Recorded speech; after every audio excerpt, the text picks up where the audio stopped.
এখন রাত বাজে 1টা, আর গিন্নি আমার ঠোঁটে লিপস্টিক লাগাচ্ছেন। কেন? তার কারণ তিনি এখন এয়ারপোর্টে যাচ্ছেন। এয়ারপোর্টে যদি কোনো হ্যান্ডসাম ছেলেটাদের সাথে দেখা হয়ে যায়, তারা ভাববে যে এইরকম একটা খেটি মার্কা মেয়ে এসছে, তাই একটু মুখে রং চং লাগিয়ে যাচ্ছে। আর ছেলেটা আমার দেখো আহারে, ওর ঘুমানোর সময় দেখেছো তো, এই দেখো সব সময় কিছু না কিছু খেলার সরঞ্জাম নিয়েও ঘুমাবে। এত বড় হয়ে গেল তবুও ওর এই জিনিসটা গেল না প্রত্যেক দিন। আর মনে রেখে ঘুম থেকে উঠে প্রথম ওই খেলনাটাকেই খুঁজবে যেটা নিয়ে রাতে ঘুমিয়েছিল। আর এদিকে ব্যাগ কিন্তু আমাদের দুটো গোছাতে হয়েছে, কারণ একটার মধ্যে ঝনকের খাবার দাবার, দুধের হ্যাঁ ওই দুধ একটু নিতে হয়েছে, হয়তো রাত্রে চিৎকার করে উঠবে। আর আমাদের জল আছে, আর ওটা আমার গিন্নির পোটলা, ওর মধ্যে কি আছে ওই জানে। কিছু নেই। অন্যদিন ব্লগ শুরু করি সকালবেলা, আজকে ব্লগ শুরু করছি মাঝরাতে, একেবারে মাঝরাতে শুরু করছি। এখন রাত আজকে গুড মর্নিং এভরিওয়ান বলবো না, good night everyone, welcome back to the channel Rojnamcha. Good night না, গুড মাঝরাত, মিড নাইট, মিশি রাত। এই তো বেরিয়ে গেছি এয়ারপোর্টের উদ্দেশ্যে, আর চারিদিকটা একেবারে ঘুটঘুট করছে। কি অন্ধকার দেখতে পাচ্ছ? আসলে তখনও হাই রোডে উঠিনি তো, তাই জন্যই এত অন্ধকার। দেখো চারিদিকে কিচ্ছু দেখা যাচ্ছে না। আর ঝনকবাবু এদিকে দিয়াকে আনতে যাব বলে ওয়েট করে করে ঘুমিয়ে পড়েছে।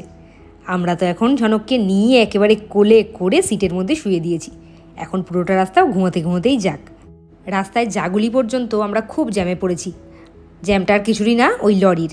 কী হারে যে লরি বেরিয়েছে, একেবারে সার দিয়ে শুধু লরি আর লরি, আর কোনো গাড়ি দেখা যাচ্ছে না।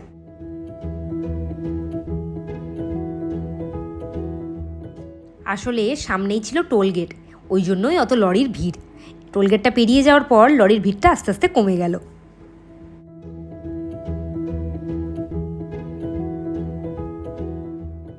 তখন বাজে রাত প্রায় 2:10-15। ঝনকবাবু তো তখনও একেবারে অগাধে ঘুমাচ্ছে। আমরা এই তো বারাসাত আর মধ্যমগ্রাম প্রায় পার হলাম। মনটা একেবারে উদ্বেগে ভরে আছে, কখন মাকে দেখব। মাকে তো বারবার ফোন করছি, তখনও ফোন লাগছে না, তার মানে ফ্লাইট তখনও ল্যান্ড করেনি। আমরা প্রায় পৌঁছেই গেছি। এয়ারপোর্টে ঢোকার কিছুক্ষণ আগে দাঁড়িয়ে ওয়েট করছি, আর বাবা তো এদিকে ব্যস্ত মাকে ফোন করার জন্য। ফোন করে জানতে পারলো মা নেমে গেছে, মানে ফ্লাইট ল্যান্ড করে গেছে, কিন্তু প্লেন থেকে তখনও নামেনি। তারপরে তো আবার ইমিগ্রেশন আছে, লাগেজ কালেক্ট করা আছে, ওই জন্যই ভাবলাম আমরা এখানেই দাঁড়াই। 8 মিনিট হয়ে গেলে না ভেতরে আবার পার্কিং চার্জ লাগে, কি দরকার শুধু শুধু চার্জ দিয়ে। মায়ের সাথে তো সমানেই কথা হচ্ছে। কতদিন পরে মাকে আবার ফোনে পেলাম, মানে এতদিন তো হোয়াটসঅ্যাপে কল করছিলাম, ভিডিও কল আর ভয়েস কল। কতদিন পর মায়ের ফোন নাম্বারটায় ফোন করে পেলাম। এই যে আমরা এয়ারপোর্টে ঢুকে গেছি, এইবার শুধু মাকে দেখার অপেক্ষা। ঝনক সোনারও ঘুম তখন ভেঙে গেছে, ও একেবারে উতলা হয়ে আছে কখন দিয়াকে দেখবে। শেষ পর্যন্ত এতদিনের প্রতীক্ষার অবসান হলো। এটা কি? এই যে ও আচ্ছা আচ্ছা, পেটটা বেরিয়ে আছে, ওর পেটটা বেরিয়ে আছে। চোখ বন্ধ। দেখেছো জানো কে এটা? কে?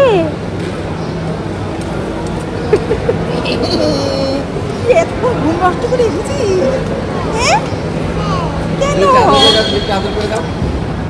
তোমরা হয়তো ভাববে এত রাত্রিবেলা এটুকু একটা বাচ্চার ঘুম নষ্ট করে নিয়ে এসেছে। আসলে ওর কাছে না ওর দিয়া খুব স্পেশাল। দিয়ার জন্য এইটুকু করতেই পারে, রোজ তো ঘুমোতে পারবেই। একটা দিন না হয় একটু কম ঘুমোলো, তাতে আর কি এসে গেল। ঝনকের এইটুকু খুশি মুখ দেখার জন্য এত চেষ্টা আমরা করেছি, সত্যি আমরা কিন্তু একেবারে সাকসেস। একবার মুখটা হাসি হয়ে গেছে, দাঁড়াও পেছনে চলে যাচ্ছি, দাঁড়াও। শুয়ে যাবে এখন। ঝনক বুড়ো এবার পুরো রাস্তাটা দিয়ার কোলে বসে আনন্দ করে একেবারে আদর খেতে খেতে বাড়ি অবধি গেছে।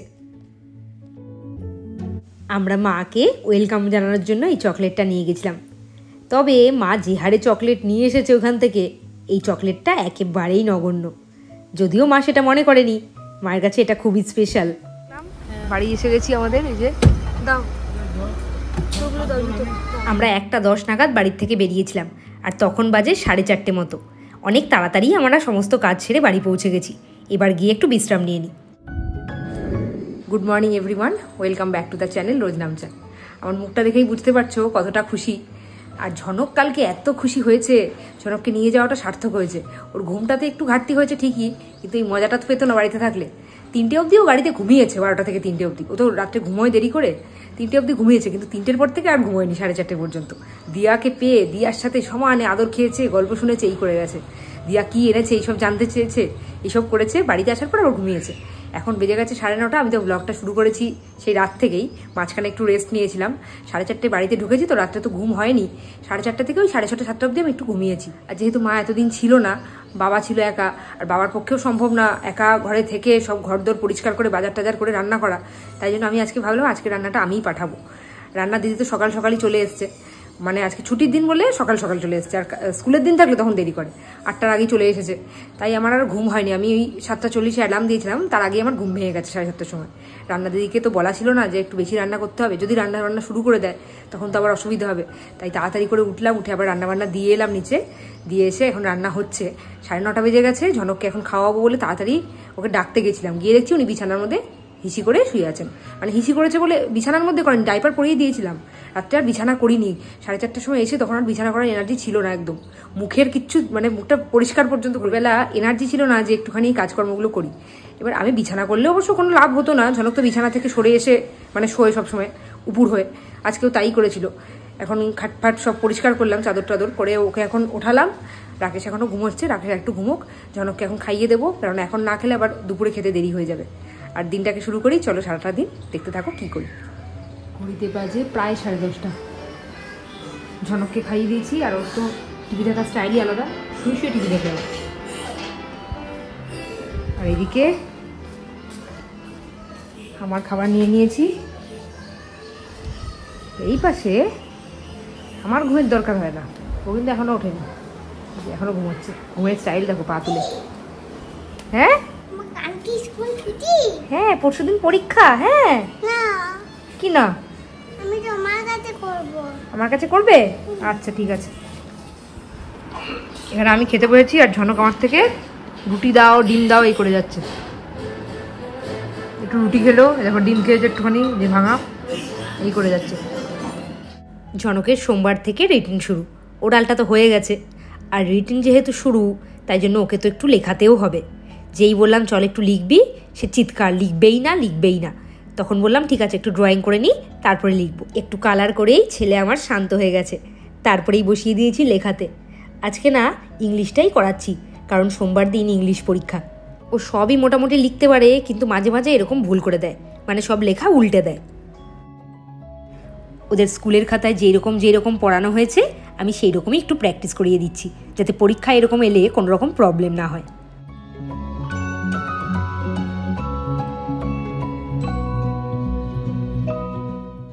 ওদের স্কুলে না ড্রয়িংয়ের ওপর খুব জোর দেওয়া হয়। শুধু যে ড্রয়িং সাবজেক্ট তার ওপর নয়, কিন্তু যে কোনো সাবজেক্টেই, যেমন ইংলিশে, বেঙ্গলিতে, সমস্ত কিছুতেই। তাই জন্য একটু ছবিগুলো আঁকাচ্ছি আজকে।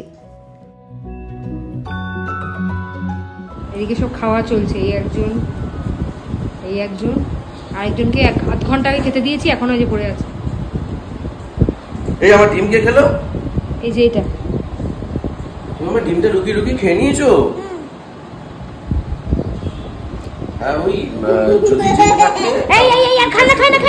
ঝনক ডিমের সাদা অংশটা খেতে খুব ভালোবাসে। কেউ যদি ডিম খায় হয়েছে, আমি হোক ওর বাবা হোক, ডিমের সাদা অংশটা খুঁটে খেয়ে নেবে। আর উনার তো সারা দিনই ফোনে কাজ, সবসময়ই ফোন আসছে। আমি এবার স্নানে ঢুকবো। এই ঝনক, তুই ডিম চোর আর দিদি চিনি চোর, জানিস? দিদি চিনি চুরি করে খায়। আমি সমস্ত কাজকর্ম সেরে ঝনকের রস করে দিয়ে স্নানে গেছিলাম ওই 12টা 10-15 নাগাদ। আর রাকেশকে বলে গেছিলাম তুমি ঝনককে স্নান করাও, আর যদি তা না করো তাহলে মা বাবার খাবারটা গিয়ে দিয়ে আসো। এই দুটোর মধ্যে যে কোনো একটা কাজ করো, আমি স্নান করে বেরোলে বাকি কাজটা করবে। ও বাবা, আমি স্নান করে বেরিয়ে দেখছি কোনো কাজটাই ও করেনি। ও বসে বসে আমার দিদিভাইয়ের সাথে ভিডিও কলে কথা বলছে। দিদিভাই কিন্তু আমাকেই ফোন করেছিল। আমি তো স্নানে ঢুকেছিলাম, ফোনটা উনি রিসিভ করেছেন, আর বসে বসে সমানে শালির সাথে গল্প করে যাচ্ছে। আমি স্নান করে বেরোনোর পর ঝনককে ধরে বেঁধে স্নান করালো। শ্যাম্পু করলে না আমার স্নান করতে একটু বেশিই টাইম লাগে, আর তার মধ্যে তো প্রত্যেক দিনই 1 বালতি করে কাছাকাছি করি, ওই জন্য আরও টাইম লাগে। তোমাদেরকে একটু ভয় দেখিয়ে গেলাম, চুলটা খুব বড় হয়ে গেছে, চুলের তলাটা একটু ট্রিম করতে হবে। এই যে স্নানের পরে তো আমি এই জেলটা মাথায় লাগাই, এটা লাগিয়ে নিয়ে বাকি কাজগুলো সেরে নিই তাড়াতাড়ি করে।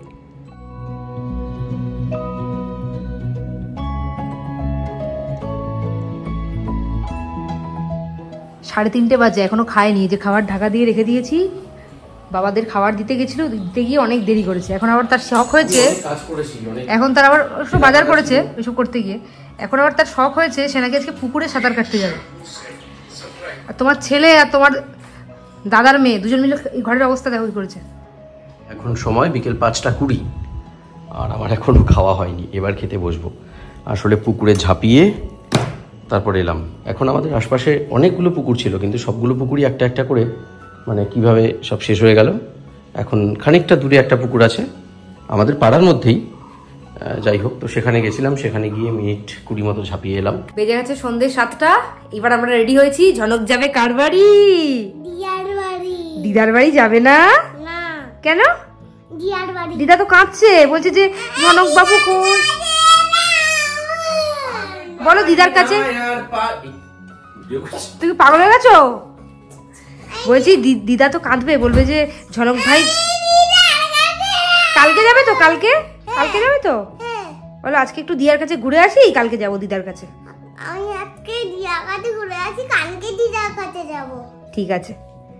ঝনকের দিয়া তো সকাল থেকে ওয়েট করে আছে ঝনকের জন্য, তার আর দেখা নেই। ঘুম থেকে উঠলো, উঠে রেডি টেডি করলাম, এবার যাই একটু গিয়ে গল্প করি।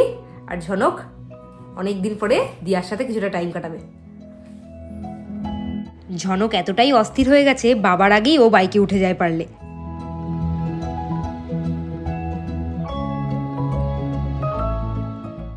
পালপাড়া রেল গেটের লাগোয়া এই সিঙ্গাড়ার দোকানটার সিঙ্গাড়া যে একবার খেয়েছে সে জানে। যারা খেয়েছো তারা তো জানোই, আর যারা খাওনি তারা একবার খেতে পারো।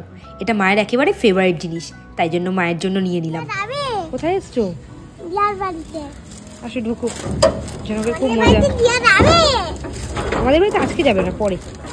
লাফিয়ে যাচ্ছে, কোথায় যাচ্ছে তুমি? লাফিয়ে দিয়ার কাছে। লাফিয়ে যাচ্ছে। এই দিয়ার বাড়িতেই ঘুমাবো। ঝনক না এই করে, যারা যারা ওর পছন্দের ঝনক তাদের বাড়িতে রাত্রিবেলা ঘুমানোর প্ল্যান করে নেয়।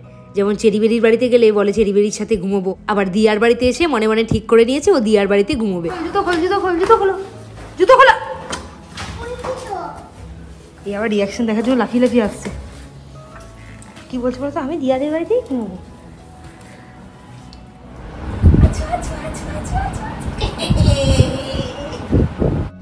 ব্যাস, ঢোকা মাত্রই দিয়ার আদর খেয়ে আহ্লাদে একেবারে 8খানা ঝনক।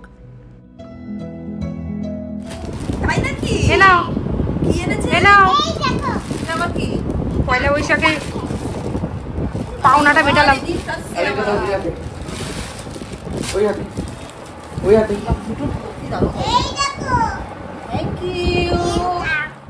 এই গিফটটার জন্য ঝনক সেদিন থেকে একেবারে ওয়েট করে আছে। একটা স্পাইডারম্যানের ড্রয়িং বুক আর তার সাথে কালার। ঝনক এটা দেখ, এটা দিয়েছে কি সুন্দর। ভেতরে ও জেমস, এটা রাখ, এটা দেখ। জেমস গুলো দেখি, ঘোরাও। ভর্তি র‍্যাবিটটা দেখ, দেখো র‍্যাবিট। এছাড়া মা সমস্ত বাচ্চাদের জন্য এনেছে একেবারে চকলেটের বিভিন্ন শেপের ললিপপ। যেই জিনিসটা দেখে তোমাদের সাথে শেয়ার না করে পারলাম না, এইটা উষ্ণিজদা মাকে গিফট করেছে। এটা কিন্তু পুরোপুরি একটা সলিড উড, আর এই উডের ওপরে কোলাজ করে একেবারে কোলাজের সাথে মায়ের ছবি। এই ছবিগুলো দেখে আমার এত মন খারাপ হচ্ছিল, কে জানে মায়ের কতটা মন খারাপ হয়েছে এই ছবিগুলো দেখে। আর এটা স্মৃতি হিসেবে সবসময় কাছে থাকবে। অবস্থাটা দেখো, এখান থেকে সিঙ্গাড়া তুলেছে, তুলে আমি এক কামড় খেয়ে নিই। ওই দেখো মা, অবস্থাটা দেখো, দেখো। এই ছেলেটার ড্রয়িংয়ের প্রতি এত নেশা হয়ে গেছে, এটা পাওয়ার পরে একেবারে বায়না করে আমাকে খুলতে বাধ্য করালো। এখন এটাই রং করতে বসেছে।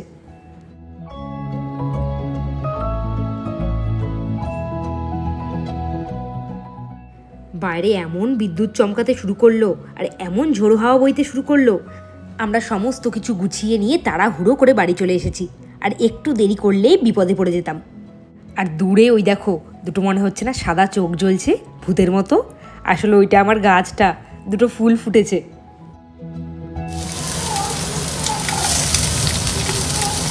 সেদিনকে যখন আমি বললাম যে ডিমের ভুজিয়া করতে গিয়ে ডিম অনেক লাগে, তখন কমেন্ট কি করলে আমি একা একা খাই, তাই তো কথাটাই বললে নাকি আমি নাকি একা একা খাই ডিম? না, তুমি বলছো আমাদের বাড়িতে প্রত্যেক দিনই আজকাল ডিম হচ্ছে। প্রত্যেকদিন বলিনি, বেশিরভাগ দিন। বেশিরভাগ দিন আমি 2-3 দিন খেয়েছি। আমাদের বাড়িতে রান্না যখন কম থাকে তখনই ডিমের ভুজিয়া হয়, মানে খাওয়ার কোনো ভেন্ডি খায় না। না, সে যা হোক আমি 2-3 দিন খেয়েছি। আচ্ছা, রাতে ভেন্ডি ওই জন্য খাবে না। ভেন্ডিটা আমি খাই না, অ্যাকচুয়ালি আমার একটু ইউরিক অ্যাসিডের প্রবণতা আছে, যে করে কারণে ভেন্ডি খাই। যাচ্ছে এসব থেকেই করে যাচ্ছে। এই একটা ভূত, মানে ভূত না, এটা হচ্ছে পেতনি। এই ভূতনি, আর এই একটা ভূত। এই ভূত তো সারাক্ষণ এক মুখ হাসি নিয়ে সারাক্ষণ দৌড়াদৌড়ি করে বেড়াচ্ছে, ছুটোছুটি করে বেড়াচ্ছে। ওর নাম হচ্ছে লাফিং বুদ্ধা। আমরা ছোটবেলায় তাই বলতাম, সবসময় হাসি মুখ। এইরকম ওয়েদারে যখন বাড়িতে একেবারে সেফলি পৌঁছে যাই তখন না মনটা খুব খুশি খুশি হয়ে যায়।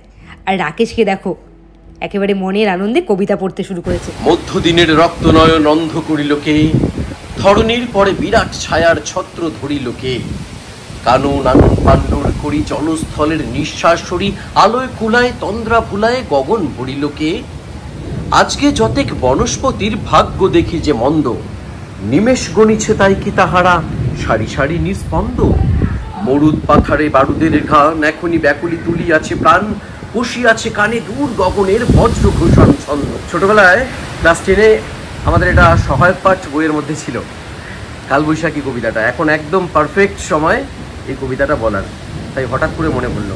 আর একটু স্মৃতিটা ঝালিয়ে নিলাম, দেখলাম না ভুলিনি এখনো। উরে বাবা রে বাবা, ঝড়ো ভেতরে ঢোকো, বাবা ভেতরে যাও ভেতরে যাও ভেতরে যাও। প্রচণ্ড পরিমাণে ঝড়ে নিয়ে চলছে, প্রচণ্ড ঝড় শুরু হয়েছে। ওয়েদার রিপোর্ট আমাদের সাথে বিট্রে করছে। কেন? আজকে ঝড়ের কোনো নামই ছিল না, একটু নিশ্চিন্তে ছিলাম। আমরা যে এলাম তখন যে করতে করতে এসছি আমরা, বিদ্যুৎ চমকাচ্ছে দেখে সমানে জয় নৃসিংহদেব বাড়ি যেন পৌঁছে যায়, তারপরে বৃষ্টি যদি হয় হোক। আর সাথে এটাও বলেছি সবাই যেন বাড়িতে পৌঁছে যায়, কেউ যেন বৃষ্টিতে না ভেজে। সত্যি সত্যি ওই রকম যে চমকানি শুরু হয়েছে তার প্রায় 1-1.5 ঘন্টা বাদে বৃষ্টিটা শুরু হলো। দুটোকে দেখো কি করে যাচ্ছে সবাই। কি হচ্ছে রে?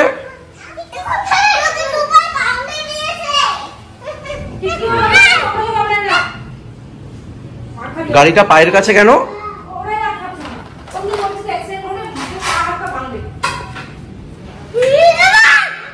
এটা ভূত হয়ে গেছে এবার। তুই কি হয়ে গেছিস?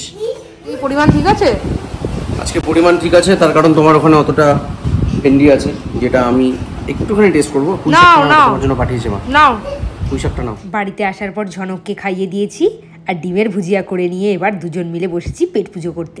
রাত্রিবেলা এই ডিমের ভুজিয়াটা আমাদের একেবারে মুড চেঞ্জ করে দেয়।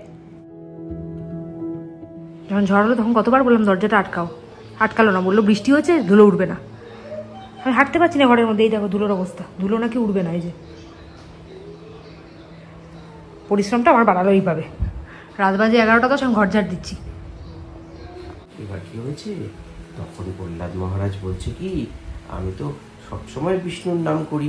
আচ্ছা মা চলে এসছে, মাকে একটু গুড নাইটটা বলে দাও।